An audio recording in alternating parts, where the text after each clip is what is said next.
Qu'est-ce qu'un effet indésirable? Ça sera aujourd'hui le titre de ma présentation, parce que je reprends un peu ce que disait Quentin au début dans son introduction. Je mettrai l'accent dans ma présentation sur une structuration des secteurs par, entre autres, des concepts qu'on élabore et qu'on change à un certain moment et qui auront un impact sur la manière dont on négocie donc, les risques médicamenteux et leurs conséquences, c'est-à-dire comment est-ce que s'est développée la pharmacovigilance, notamment à niveau international. Je suis arrivé à cette question donc, par le biais de ma thèse sur la consommation de médicaments en Allemagne pendant la deuxième moitié du XXe siècle. Cette question plus précise sur les effets indésirables est née d'un étonnement relativement banal qui se situe justement autour de la catastrophe de la thalidomide sur laquelle je vais revenir, qui était qu'en 1961, le terme employé généralement dans la presse médicale, en termes de régulation et également dans le grand public, c'était le terme de side effect. J'emploie ici les catégories anglaises parce que c'est sur la littérature anglaise ou dans la littérature anglophone dans laquelle ça se concrétise le mieux. Et le terme justement qui remplacera side effect sera le ADR, donc le Adverse Drug Reaction, et donc toutes les autres langues reprennent des traductions de ce type de concept. Je resterai dans la langue anglaise. Et cette question, comment est-ce qu'on passe de deux concepts différents et qu'est-ce que cela implique sur le plan historique, c'est-à-dire est-ce que quelque chose avait changé, pourquoi est-ce qu'on remplace un terme qui est assez généralement assez compréhensible par un terme plus technique.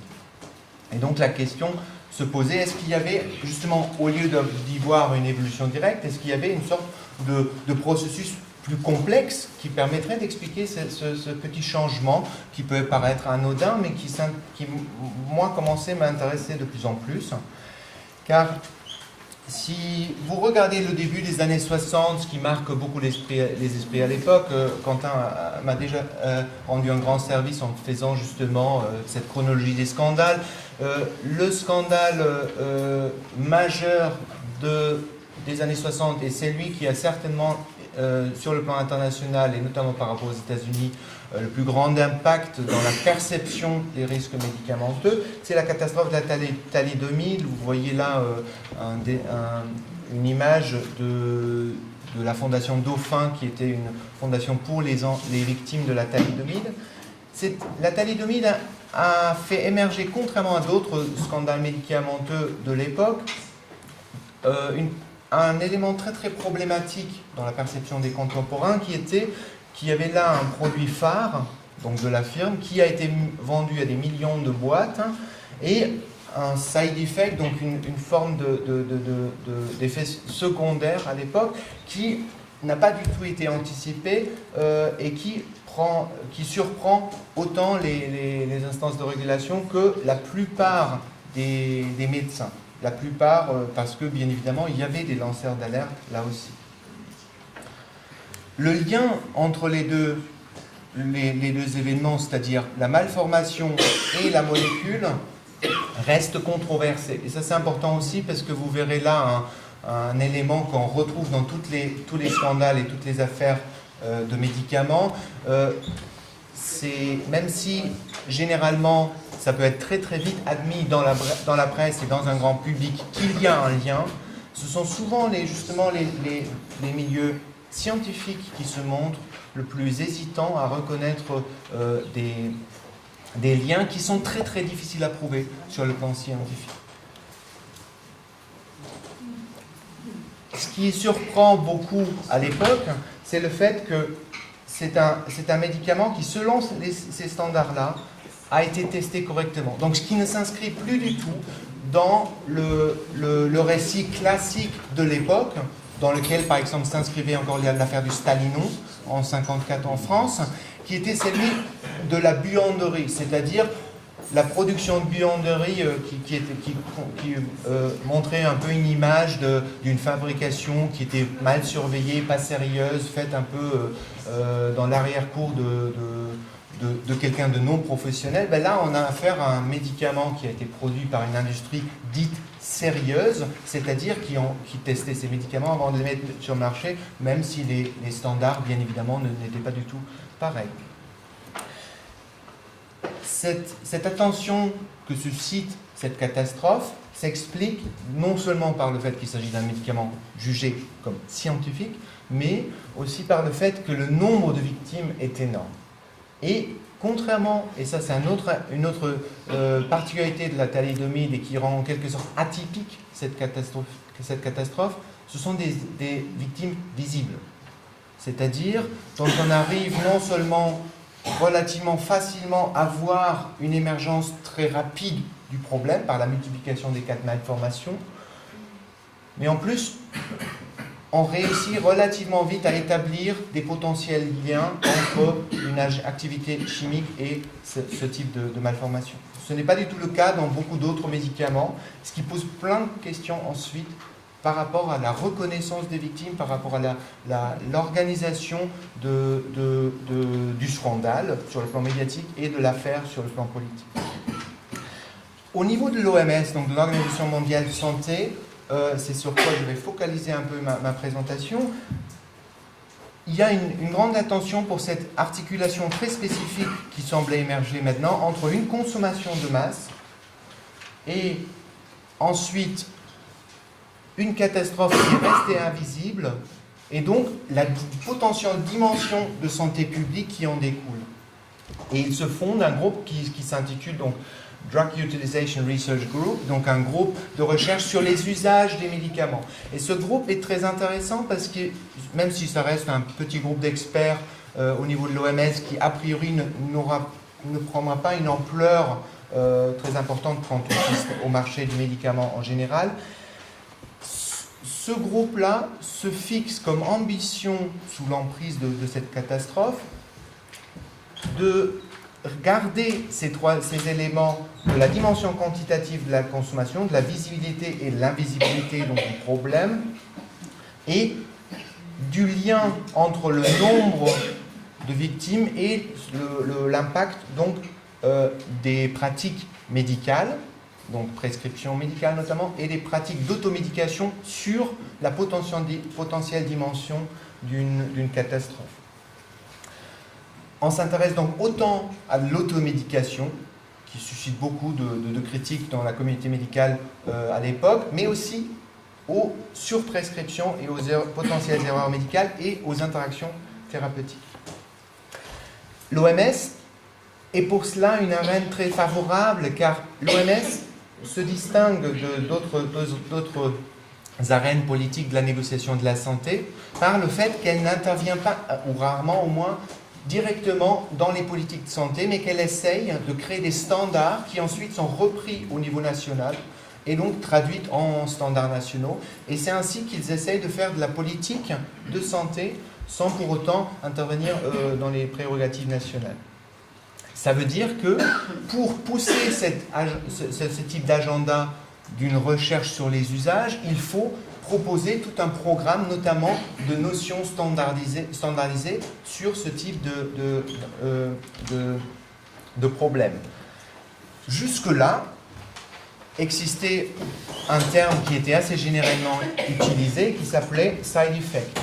Tout le monde savait ce que c'était un side effect, sachant qu'il était difficile à le définir sans se référer à ce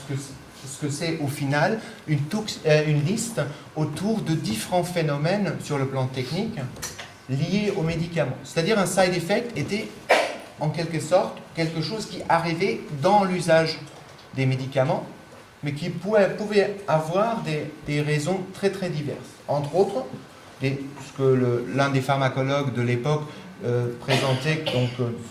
en forme de liste, des sensibilités spécifiques, des interactions de médicaments, et aussi des surdosages et des pratiques dites abusives. Mais aussi une secondary pharmacological action of a drug, c'est-à-dire une action qui était un autre effet de la molécule et qui pouvait apparaître un usage normal, c'est-à-dire dans les règles de l'art, sans surprescription, sans surdosage. Cette largeur du concept avait l'avantage de permettre aux médecins de saisir donc les potentiels risques dans l'usage, même si la cause de l'effet secondaire se situait plutôt du côté du patient, par exemple dans le cas d'un surdosage. Il y a donc 7 formes différentes à ce moment-là. Suite à la catastrophe de la thalidomide et de cet effet de standardisation terminologique, arrive un nouveau concept qui s'appelle donc l'adverse drug reaction, et qui est précédé normalement d'un adverse drug event, donc une observation qui n'établit pas encore le lien entre la molécule et ce qu'on a observé. Et avec cette petite traduction conceptuelle s'opère une réorganisation importante de ce que c'est un effet secondaire. Parce que désormais, l'effet secondaire, si vous voulez, est rétréci à sa substance de l'usage normal. C'est-à-dire on a seulement affaire à un problème qui peut émerger dans un cadre d'usage normal du médicament. Cette normalisation se fait par des guidelines, par des recommandations de l'expertise, donc, qui définit ce qui fait l'effet secondaire. Ça se fait aux États-Unis, c'est-à-dire c'est une réflexion qui est portée notamment par des pharmacologues cliniques, une nouvelle discipline de l'époque qui s'impose au fur et à mesure par rapport aux pharmacologues classiques qui étaient des scientifiques de laboratoire plutôt, et plus en lien avec la toxicologie, et des médecins, notamment de médecine interne, donc des cliniciens qui s'étaient beaucoup occupés de ce type de questions, eux aussi. Ceci ramène ou produit une réconfiguration de ce que c'est un effet secondaire et ce qui n'en est pas un. Et ce n'est pas c'est intéressant en raison de ce réductionnisme qui est inhérent à cette approche biomédicale ici, c'est qu'un side effect pouvait provenir de l'usage social, donc de la réalité sociale de l'utilisation du médicament dans tous les contextes possibles. Une adverse drug reaction excluait toute forme d'usage d'erreur problématique et nécessitait désormais une autre forme de validation. Parce qu'auparavant, nous avons affaire à une validation qui paraît aujourd'hui assez éclectique, assez peu standardisée, assez peu scientifique aussi à certains, c'est-à-dire on a affaire à des articles, des longs articles, des rapports cliniques, des récits de cas, sans que ce soit quelqu'un d'autre que le médecin qui établisse au final le lien entre l'effet secondaire et la molécule. Bien évidemment, on a différents niveaux de pertinence de ce type d'études. Désormais, on observe autre chose qui est un retrait en quelque sorte de cette évaluation dans un domaine beaucoup plus spécifique.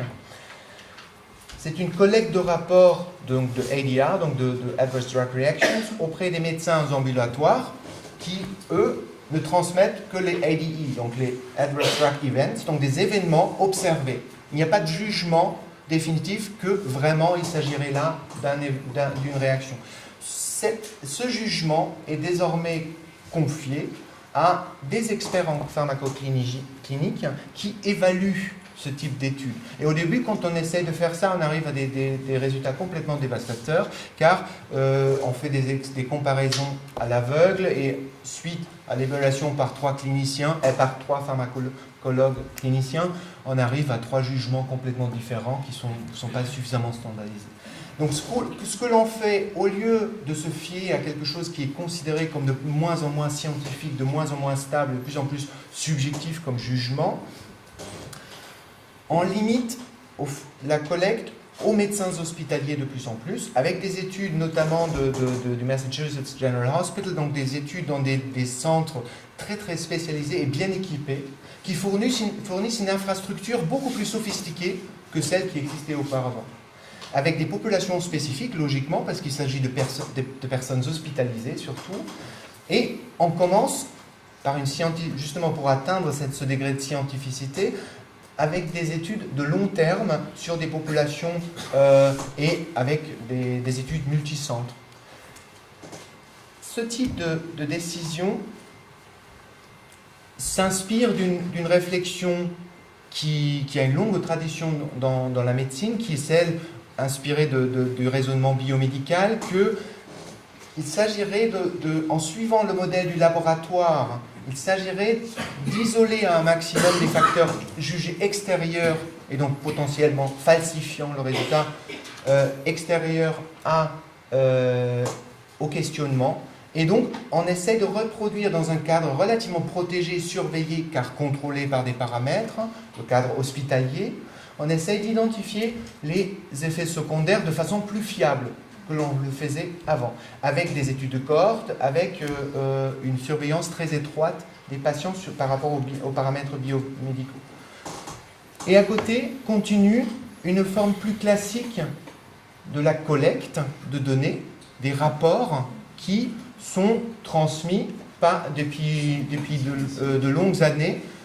et sur l'initiative de l'OMS notamment, et transmis par les instances nationales, les fameux rapports d'effets adverses qui sont à remplir par les professionnels de santé, mais qui, le même modèle même, donc malgré que généralisé, qui en quelque sorte a été le meilleur argument pour chercher l'effet secondaire plutôt dans une étude hospitalière que dans une collecte généralisée, car le retour de la part des professionnels vers les instances de collecte de données a été tellement faible qu'on n'a jamais à un niveau mondial dépassé les quelques 10 000 rapports par an. Si vous imaginez le nombre de médicaments et le nombre de boîtes consommées, on est à plusieurs milliards de boîtes, ce sont des chiffres complètement insuffisants. De fait, aujourd'hui, cette pratique existe toujours. Elle a même été élargie du professionnel de santé aux patients, qui maintenant peuvent déclarer aussi. Donc les deux documents ont été mis à disposition sur le site de l'ANSM. D'ailleurs, les patients, ça c'est intéressant, notamment en raison de la catastrophe du Mediator, car le fait que les risques du Mediator ne soient pas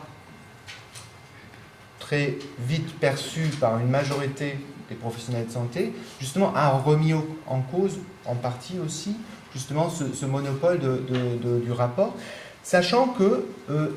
dans ce type de rapport, on est toujours confronté au même problème, c'est-à-dire le taux de retour de la part des professionnels et aussi des patients est relativement faible. Et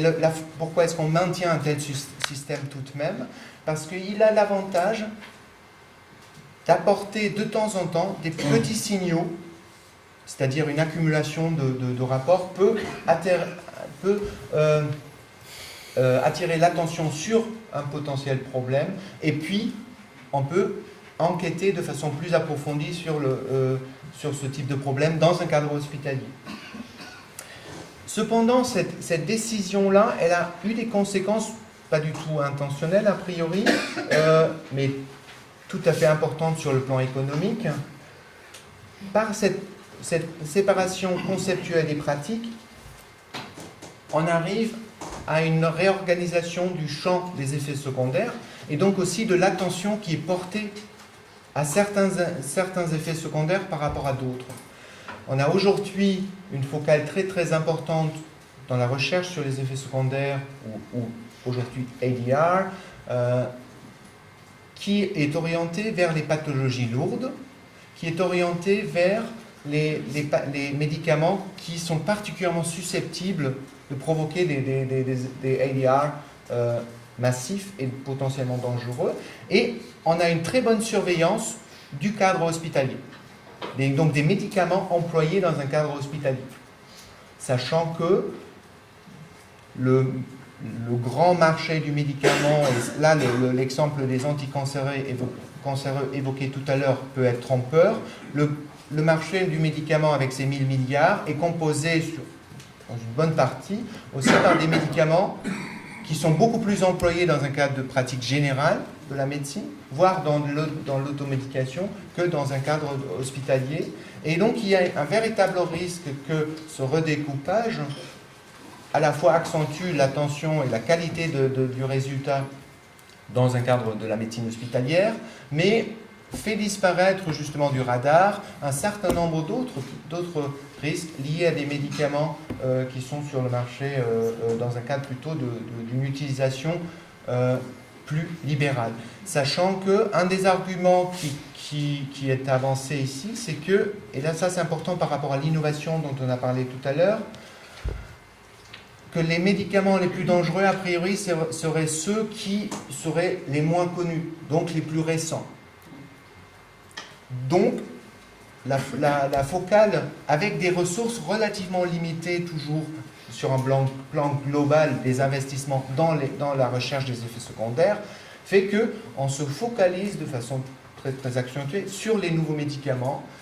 ce qui rend parfois difficile justement l'action par rapport à des médicaments plus anciens. Et le Mediator, en partie, il est intéressant dans ce cas-là, car le Mediator a été un médicament mis sur le marché en 1976 et ayant changé d'usage à différents niveaux, et qui, à ce moment-là, a été utilisé hors AMM dans la plupart des cas, c'est-à-dire qui, dans un cadre de Adverse Drug Reaction, n'aurait pas été ciblé comme une molécule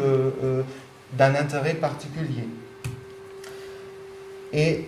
cette utilisation des molécules donc, est désormais, avec ce changement conceptuel régulé par différents registres scientifiques. Et ça, c'est important, car comme on a sorti l'addiction et des formes bénignes d'automédication et les a retraduits plutôt en risques psychosociaux, on a confié une grande attention pour les risques d'addiction, désormais à la santé publique et aux tâches de santé publique, les organismes d'éducation sanitaire notamment, mais il y a un faible intérêt pour ce type d'usage à risque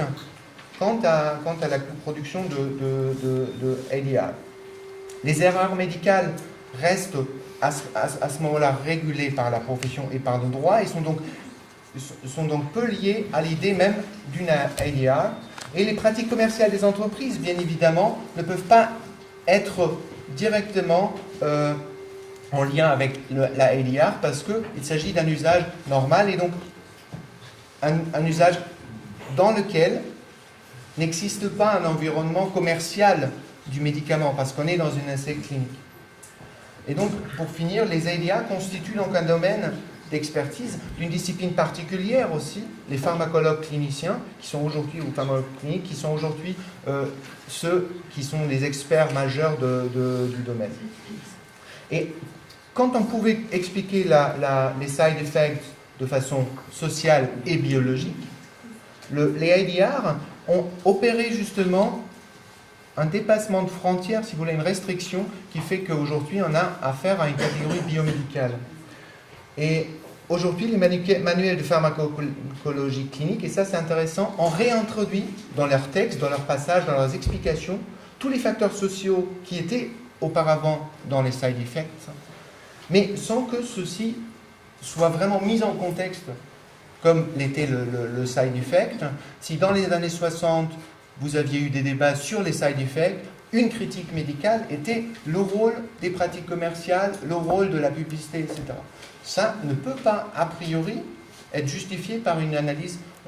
orientée autour des ADR. Voilà, merci pour votre attention.